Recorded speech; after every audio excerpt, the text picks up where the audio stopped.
अस्सलाम वालेकुम व्यूवर्स, कैसे हैं आप लोग? सब लोग उम्मीद करती हूँ कि आप लोग सब खैरियत से होंगे। आज का हमारा टॉपिक है कोविड-19, सार्स कोविड-19 के हवाले से। 2020 में ये वबा आई थी और इसने काफ़ी नुकसानात किए थे, जिसकी वजह से सबके कारोबार ख़त्म हो गए थे, लोग घर पे बैठ गए थे, स्टे एट होम का पाबंदी लग गई थी। तो इस हवाले से मैं आपको डिटेल वीडियो आज लेकर चलूँगी। तो चलते हैं अपनी वीडियो की तरफ। लेकिन वीडियो को स्टार्ट करने से पहले मैं ये कहना चाहूँगी कि मेरे चैनल को सब्सक्राइब करें, लाइक करें, शेयर करें, कमेंट करें अपने फ्रेंड्स एंड फैमिली में। तो चलते हैं अपनी वीडियो की तरफ। सबसे पहले हम कोरोना वायरस का स्ट्रक्चर के बारे में मैं आपको बताती हूँ। कोरोना वायरस का स्ट्रक्चर जो है वो एक वायरस जो कि बिलोंग कर रहा है फैमिली कोरोना विरिडिए से। कोरोना वायरस के पास एनवेलप्ड विरियॉन्स होते हैं, वायरस पार्टिकल्स होते हैं approximately 1 millimetre 10-19 metre in diameter के अंदर। क्लब शेप ग्लाइकोप्रोटीन स्पाइक्स होते हैं। The envelope gives the virus a crown like और द कोरोनल अपीयरेंस ये प्रोवाइड करता है इसकी वजह से, इस एनवेलप की वजह से। The nucleic acid made up of proteins shows as a capsid and containing the viral nucleic acid is helical or tubular. इसका जो nucleic acid होता है वो helical और tubular होता है। The coronavirus genome consists of a single strand of positive sense RNA ribonucleic acid. इसका जो होता है वो single strand positive RNA ribonucleic acid होता है। इसके अलावा कोरोना वायरस एक इंपॉर्टेंट एजेंट है गैस्ट्रोइंटेस्टाइनल डिजीज़ का in humans species known as SARS corona virus हम इसको कहते हैं, और सिवियर एक्यूट रेस्पिरेटरी सिंड्रोम हम इसको कहते हैं, causing highly contagious respiratory disease, जिसकी वजह से आपको कफ हो सकता है, फीवर हो सकता है, मसल एक होता है और बहुत ज़्यादा प्रोग्रेसिव डिफ़िकल्टी होती है ब्रीथिंग में, मतलब सांस लेने में बहुत ज़्यादा दुश्वारी होती है। उसके अलावा वायरस जो है इमर्ज हुआ था इन ह्यूमंस में 2022 में, is likely jump to humans from an animal reservoir से हुआ था। Believed to horseshoe bats, the ability of SARS coronavirus to jump to humans undoubtedly required genetic change in the virus. ठीक है, उसको मतलब इस तरीके से वो ट्रांसमिट हुआ था कि उसने अपने जेनेटिक मटेरियल में चेंज कर लिया था, उसको अपने म्यूटेशन कर ली थी और उसके बाद फिर वो ह्यूमंस में ट्रांसमिट हुआ था, यानी एनिमल रिजर्वायर से ट्रांसमिट हुआ था। उसके बाद 2012 में कोरोना वायरस केपेबल था causing severe acute respiratory illness under known as in later in Middle East respiratory syndrome MERS के अंदर वो डिस्कवर्ड इन ह्यूमंस में पाया गया। द फर्स्ट जो पहला जो पाया गया वो सऊदी अरेबिया में केस पाया गया। उसके बाद जॉर्डन, जर्मनी, कतर और यूनाइटेड अरब एमिरेट्स में जो है ये पाया गया। उसके बाद हार्डली किसी की वहाँ पे डेथ हुई अगर हुई। उसके बाद लेटर 2019 में virus closely related to SARS corona virus emerge हुआ वुहान में, यानी कि चाइना में, वहीं से ही ये फैलता चला गया सीवियर जिसकी वजह से हम उसको रेस्पिरेटरी सिंड्रोम कह रहे थे, कोरोना वायरस 2 सार्स कोविड-19 एंड इलनेस नोन एज कोविड-19, और उस बीमारी को हम कोविड-19 कह रहे थे। वैसे उसका नाम सार्स कोविड-2 था, which was limited to users and we characterized by fever respiratory symptoms. ठीक है, उसके बाद जो है उसको हम करेक्टराइज कर रहे थे रेस्पिरेटरी सिम्टम्स की वजह से। वायरस जो था वो हाईली कंटेजियस है, spreading throughout regions of China, the United State and Europe by early 2020 having been carried by travellers from affected regions. ये वायरस इतना ख़तरनाक था कि ये यूनाइटेड स्टेट्स ऑफ अमेरिका और यूरोप में भी फैल गया था।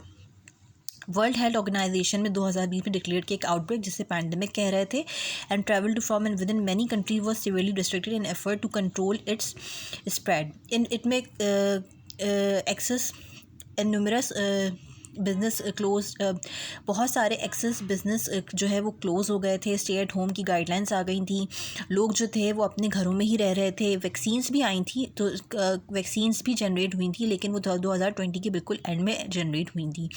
उसके बाद आहिस्ता आहिस्ता से स्कूल अपने दोबारा से ओपन हो गए थे, बिज़नेस दोबारा से चलने लग गए थे। 2020 में बहुत ज़्यादा बुरी कंडीशन थी, वर्स्ट कंडीशन थी। 2020 की हिस्ट्री भी अगर आप उठा के देखें तो उसमें आपको यही पता चलेगा कि कोविड-19 जो था उसने काफ़ी तबाही मचाई थी, जिसकी वजह से लोग जॉबलेस हो गए थे, लोगों की जॉब्स चली गई थी और उनको काफ़ी परेशानी का सामना करना पड़ा था, क्योंकि स्टे एट होम की स्ट्रेटजी आ गई थी और इस तरीके से बहुत नुकसानात हुए थे और काफ़ी लोगों की डेथ्स भी हुई थी। कोविड-19 फैलता किस तरीके से है? कोविड-19 spread to countries worldwide giving rise to a multi layer pandemic the resulted in millions of deaths. वही जो बात मैंने आपको जो अभी बताई कि multiple of millions of deaths हो गई थी इसके फैलने की वजह से। The pandemic also spurred resolution in education, spawning a resilience and distance learning and work of home arrange and rise of conferring platforms such as Zoom, which became one of the most downloaded application worldwide and household word.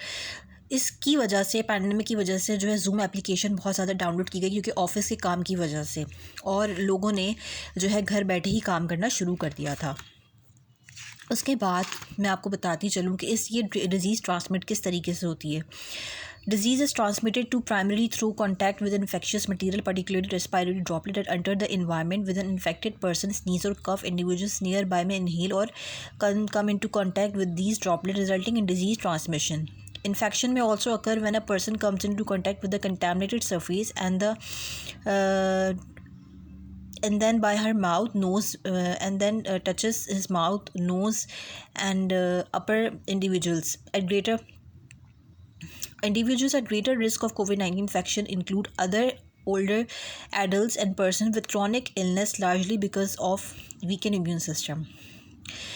ये किस तरीके से फैलता है कि droplets के ज़रिए ये फैल रहा होता है, और अगर कोई इन्फेक्टेड पर्सन अपने जो है और कोई इन्फेक्टेड पर्सन अगर दूसरे इन्फेक्टेड पर्सन को हाथ लगा ले या उसको टच कर ले तो इस तरीके से भी फैलता है। उसके अलावा अगर कोई कंटेमिनेटेड चीज़ को हाथ लगा ले और उसके बाद वो अपने माउथ और हाथ, अपनी नोज़ वगैरह को, लिप्स वगैरह को टच कर ले तो उससे भी इन्फेक्शन फैल सकता है कोरोना वायरस का। अच्छा, ये उन लोगों में ज़्यादा ख़तरनाक है जो कि बूढ़े हैं और जिनका इम्यून सिस्टम वीक है, उनमें ये ज़्यादा ख़तरनाक है। अच्छा, सिम्टम्स के बारे में जानते हैं। Include fever, cough, congestion, fatigue, shortness of breath, headache, sore throat, nausea, vomiting, loss of smell और टेस्ट एंड बॉडी एक्स। ये सारी जो है वो सिम्टम्स जो है वो महसूस होते हैं कोरोना वायरस के पेशेंट को। COVID-19 may progress to severe respiratory illness with symptoms of chest pain and extreme difficulty in breathing, require hospitalization. कुछ लोगों को तो ऐसा भी हुआ था कि उनको सीवियर चेस्ट पेन हुआ था और डिफ़िकल्टी हुई थी ब्रीथिंग में, जिसकी वजह से उनको हॉस्पिटलाइज होना पड़ा। इसमें ये भी हुआ था, सम COVID-19 patients who are hospitalized for their developed neurological symptoms include consciousness, delirium has been observed in many patients as well. Possibly a side effect of psychological virus issues include depression and anxiety can prolong and complicate recovery. उन patients को और ये जो है recovery उन लोगों में बहुत कम हुई थी, बहुत मुश्किल से हो रही थी जिनको डिप्रेशन, एंजाइटी का ऑलरेडी प्रॉब्लम था। उन पेशेंट्स को जो है कोरोना वायरस की रिकवरी में बहुत ही जो है प्रॉब्लम हो रही थी। अच्छा, उसके बाद there is no cure for COVID-19। COVID-19 की कोई क्योर नहीं थी। However different types of drugs have been used to treat infection and to reduce the severity of the disease. Example include antiviral drugs बनाई गई थी such as remdesivir, molnupiravir and combined ritonavir and nirmatrelvir, a drug used for the pancreatic। एक ऐसी drugs, antiviral drugs use की गई थी in pancreatic inflammation called इमोर्टल मेजिलेट and various therapeutic monoclonal antibodies such as REGEN, COVID, casirivimab and imclavinab.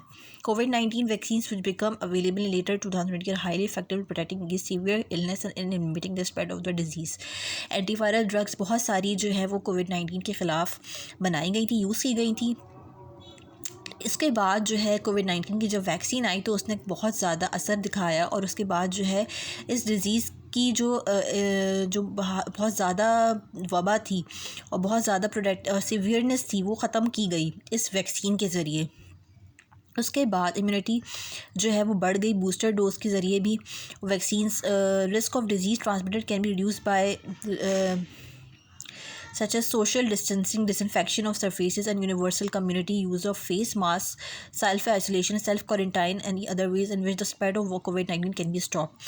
दूसरी जो है प्रिकॉशंस लिए गए, मतलब कि कुछ मीटर के फासले के ऊपर आप जो है एक दूसरे के साथ चिपक के नहीं खड़े होंगे, थोड़े फासले से खड़े होंगे, फेस मास्क यूज़ करेंगे, सैनिटाइजर यूज़ करेंगे, कंटामिनेटेड सर्फेसेस को हाथ नहीं लगाएंगे।